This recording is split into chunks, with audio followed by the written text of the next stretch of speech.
Assalamualaikum warahmatullahi wabarakatuh. Perkenalkan, nama saya Abdullah Roza, NIM 1917-2012-72.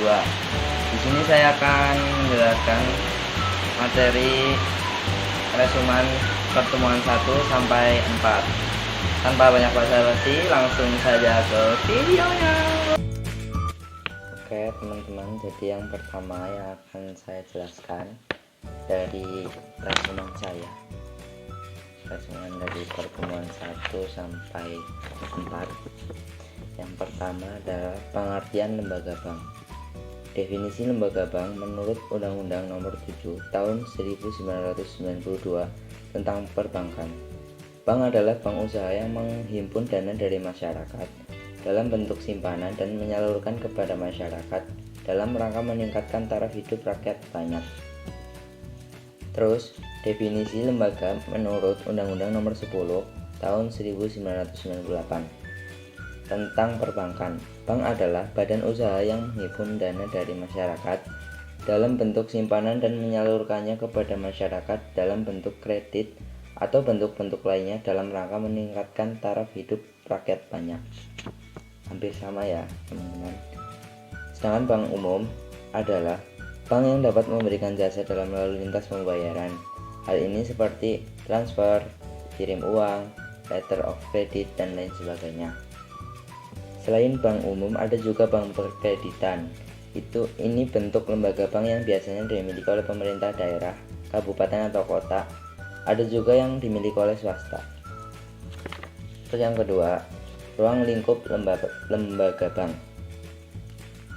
Lembaga bank dibagi dalam beberapa klasifikasi, diantaranya yang pertama berdasarkan jenis, yang kedua berdasarkan kepemilikan, itu nanti mencakup tujuan lembaga bank, organisasi lembaga bank, pembagian lembaga bank. Yang pertama, klasifikasi berdasarkan jenis.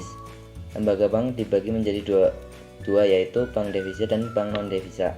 Bank devisa adalah bank umum yang telah mendapatkan izin dari pemerintah dalam hal usahanya yang berkaitan lalu lintas pembayaran luar negeri, serta penjualan falas atau valuta asing. Adapun bank non devisa adalah kebalikan dari bank devisa. B. Berdasarkan kepemilikan.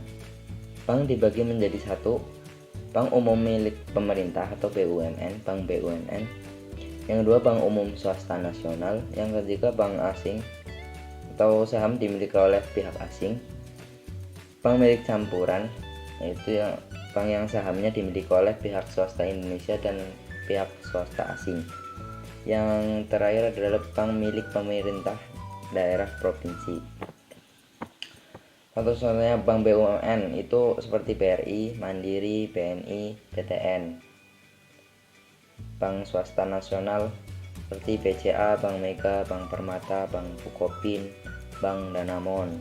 Bank asing contohnya itu HSBC, HSBC of Bank, Standard Chartered of Bank, Bank Victoria.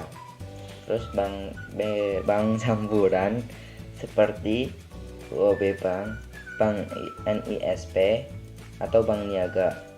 Bank milik pemerintah provinsi, Bank DKI, Bank Jabar, Bank Jateng, Bank Jatim, dan lain-lain. Selanjutnya, tujuan lembaga bank. Sebuah lembaga institusi didirikan pasti mempunyai tujuan. Hal ini tidak terkecuali didirikannya lembaga bank juga mempunyai tujuan. Adapun tujuan utama dari pemerintah atau pihak swasta mendirikan bank yaitu memperoleh profit atau keuntungan. Lembaga bank didirikan dengan tujuan untuk membantu pemerintah dalam penyaluran dana kepada masyarakat yang membutuhkan. Contohnya, pada masa sekarang, masa COVID-19, pemerintah menyalurkan BLT atau bantuan lainnya melalui bank pemerintah. Selain dalam hal penyaluran bantuan kepada pihak yang membutuhkan, dengan adanya bank dapat dilaksanakan transfer dana dari pemerintah pusat ke pemerintah daerah, provinsi, atau kota. Jadi dengan adanya lembaga bank, semua pihak akan terbantu sehingga selain bank mendapatkan keuntungan, juga bank dapat melaksanakan bantuan sosial. Selanjutnya ada struktur organisasi bank. Struktur organisasi bank tidak jauh berbeda dengan yang terdapat pada organisasi bisnis lainnya. Karena sebuah bank pada prinsipnya juga merupakan organisasi yang dijalankan dengan mengedepankan dua konsep dasar, yaitu profit dan continuity atau keberlanjutan usaha.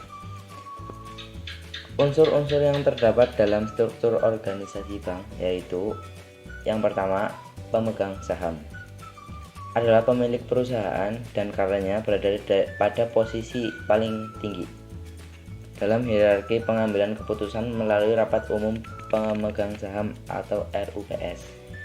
Yang kedua, dewan komisaris. Itu adalah untuk mengawasi kebijakan manajemen. Yang selanjutnya, dewan direksi. Dewan direksi itu memiliki hak untuk mewakili perusahaan secara umum berdasarkan hak dan tanggung jawab yang tercantum dalam anggaran dasar dan memikul tanggung jawab berat di perusahaan. Pejabat eksekutif adalah pejabat yang bertanggung jawab langsung kepada direksi atau mempunyai pengaruh yang signifikan terhadap kebijakan atau operasional bank.